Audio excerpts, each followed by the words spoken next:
Сәлем достар, қалдарың қалай? Жаңа жылдан кейін видео салмай кеткенім қалай кетті? Бұл 30 күні түсірілген видео.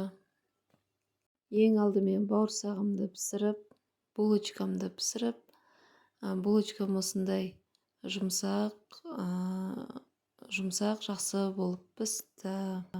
Осы ойлаймын да, неге қонақ күтсек ең алдымен бауырсақ пісіреміз. Негізінде көп процесс түсірген жоқпын. Тек қана осылай дайындап жатқанымды ғана түсіріппін. Осындай абыр-сабырда видео түсірмек түгіл. Барлығын ұмытып кетесің, в общем, тек қана дайындаласың, үй жинайсың, сол күнделікті үйдің тірлігі. Осындай печеночный блины пісірдім. Көп ешнәрсе пісірген жоқпын. Жаңағы дайындық қатты көп дайындық болған жоқ. Соның өзінде де кәдімгідей уақыт өтті. Ал түнде осындай медовый пирог торт пісірдім.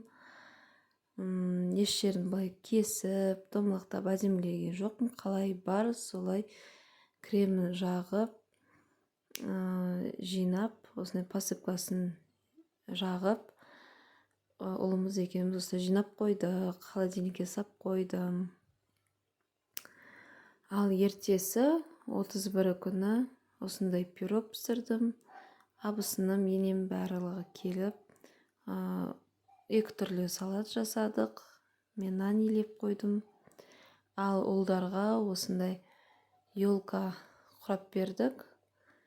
Балаларға ұнады, қуанып қалды, қызық көріп. Негізінде бірінші елкалары бірінші болғаннан кейін осындай қызық болған шығар деп ойлаймын. Ал абысыным маған осындай тортница әкеліпті подарка ретінде. Көп рахмет. Ал достар, жаңа жылдарыңыз құтты болсын, сау болыңыздар.